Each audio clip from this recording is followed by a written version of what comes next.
Hello guys, welcome. Today I have a sort of tutorial video for you. It's about mixing. I know some people have trouble with mixing, understanding mixing, and I wanted to show you today some steps you can take to improve your tracks, improve your mix. It's really key that you try to find the problems in your track, because when you start out it can be very difficult to find where certain problems are coming from. So I created this loop today, and I took some steps and slowly fixed the loop into a better loop. And but I'll show you the loop now.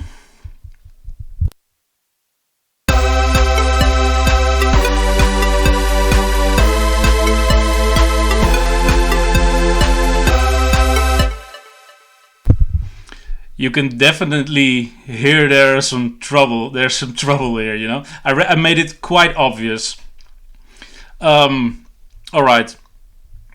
So we have these patterns playing, and play this.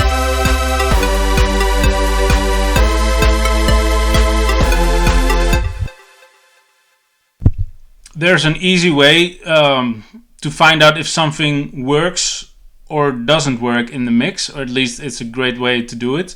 It's muting certain channels. If you're having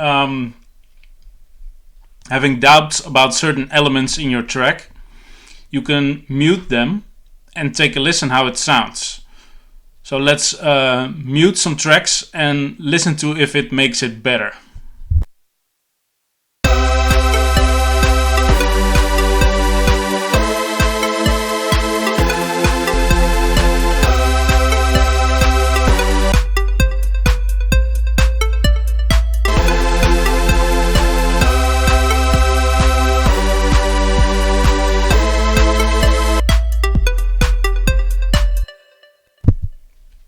That is definitely better. Now we know that the cheddar belief we have here, this sample which playing the chords, I muted it, is causing a lot of problems in the mix. So that's why muting can be a great thing to do to clean up your mix. Also, putting down the shaders can do a lot of work for you in the mix. Let me show you if I play it.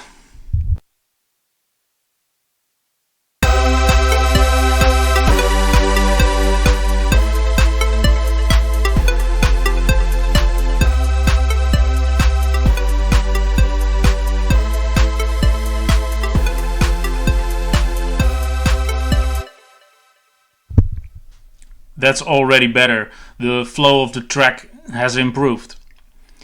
Now I'm gonna take you to another tab. Let's see this one, where I bounced the audio over here, so you can see. And I took multiple steps, and you can listen to the difference it makes. I haven't told this at the beginning, but make sure you have headphones on, or good speakers when you can clearly hear what's going on. If you can't really hear the sounds correctly, then it's almost impossible to do a good mix. So make sure you can hear it good. I myself like to listen to it on my speakers, because I know these speakers. So it's preferably something you know. It can be earbuds or headphones. Alright. Let's take a listen, and you see here all the things that I've changed. I'll take a listen now to the original, and with lower volumes, and that then you hear that the flow of the track, the kick, will be coming out more. There's just more feel. In this one, it's very cluttered, and in this one, because we lowered the volume, there's more space, more room. So let's take a listen.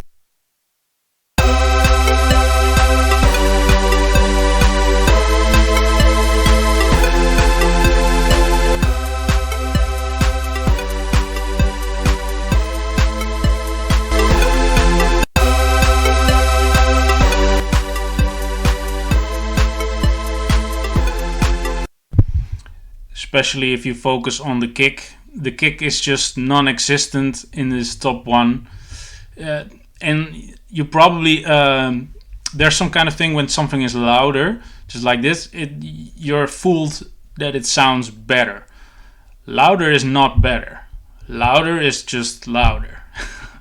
And of course, this isn't a perfect mix yet. It's rough, but you have to listen to the flow of the track. In my case, it's always I find the kick drum to be an amazing thing to focus on, because the kick drum in EDM music is so important.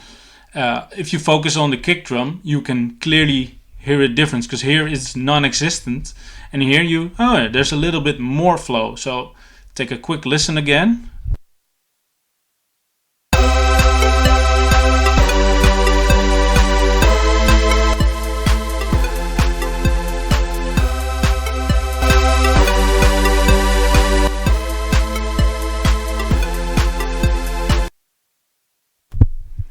It's not perfect, of course, but it's better, in my opinion. Next thing I did, and this is going to be huge difference, because this will make huge difference in your tracks, is just changing the instruments or synths in your track. You can play around with them, like say if you want to change the kick drum. We have the kick drum here.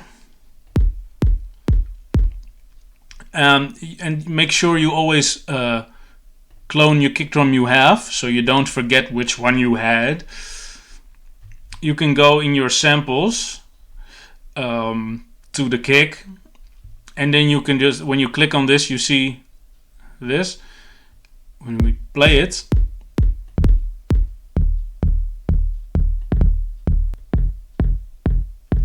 we can draw those in. Now, especially if you are listening over here, you listen to the full loop, and while the loop is playing, you're gonna change the kicks. Now, I'm not gonna show you here because maybe I can show it in the other one. Let's see. This is the old one. Yes, I can show it in here. Let's just put all these down. I'm gonna mute this. This is so horrible. When we change a kick, for example, now we listen to it. Go to our kicks. We open it up. We clone it, so we don't forget that we have it.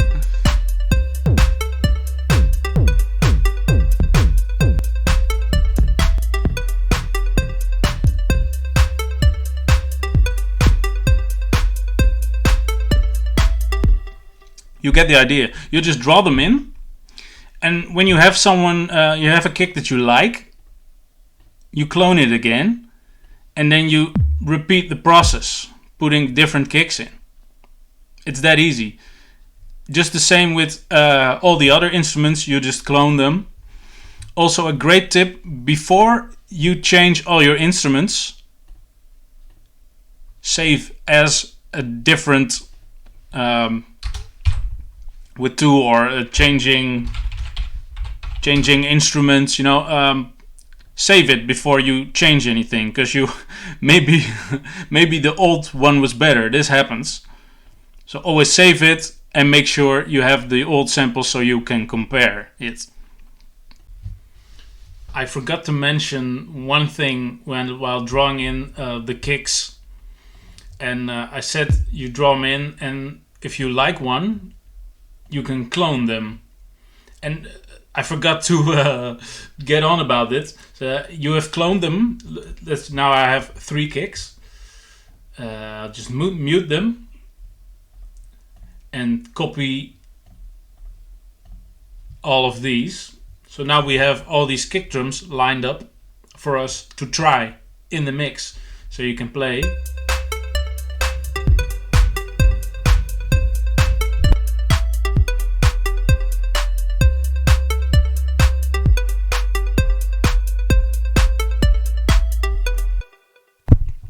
That way you can try out all the kicks you have gathered that have caught your attention if it's claps or all those other instruments, you do it in the same way. So you can compare all the elements to what you had before, and then you can make a choice which one is the best for your track.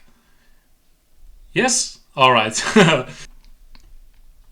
Alright, we have this lowered volumes, and now I changed the synth and the bass, and this one is huge because that big synth that was playing those chords was just horrible. It was cheesy as fuck. It was just ruining the whole mix. So we'll take a listen to the lower volume and change the synth and bass.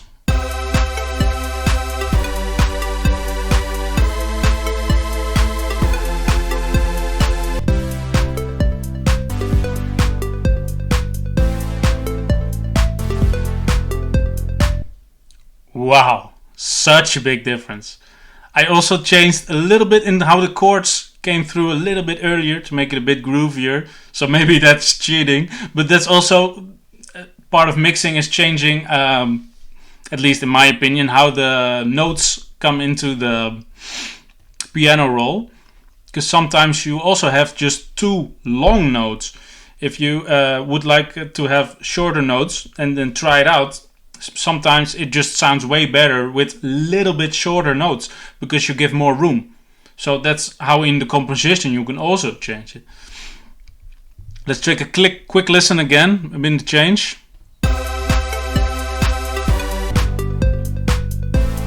It's just so much more beautiful.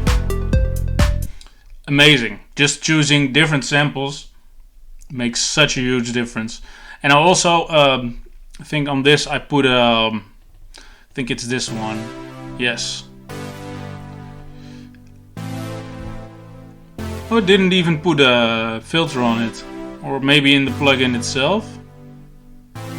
No, it just sounds good. Alright, I put the cutoff a little bit less. It's a small difference. But those things, small differences, can make big differences in the whole track. Alright, then I changed the drums. Just like I showed you, changing the kick drum sample, you can change all those other samples in the same way. Let's take a listen.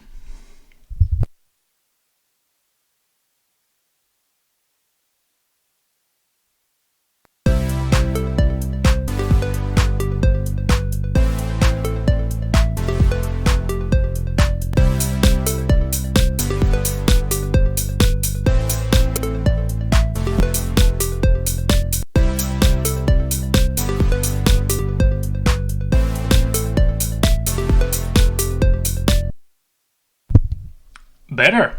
It's just better. Maybe the kick drums are now a little bit too loud, but it's better, man. It just has more character, more flow. I changed the samples, and I layered it also.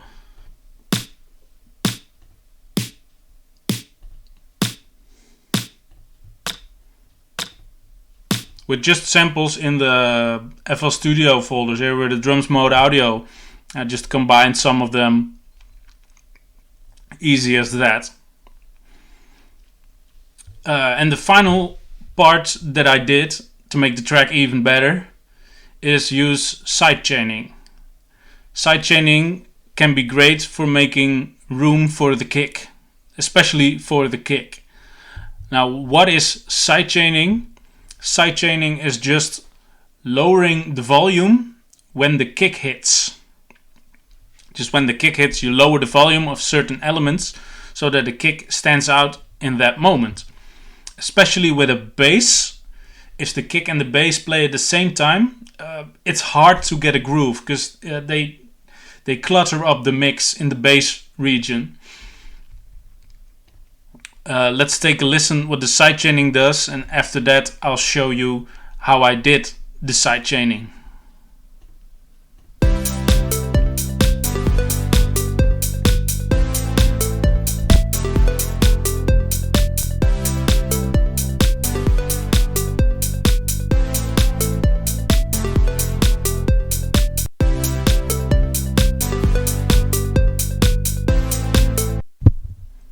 You can really hear the difference on the kick. So take a good listen to the kick. As I said, the kick is one of the most important elements, but with sidechaining, it's, in my opinion, almost always about sidechaining to the kick. So really listen carefully to the kick and what the sidechaining is doing to the kick and improving the flow of the track.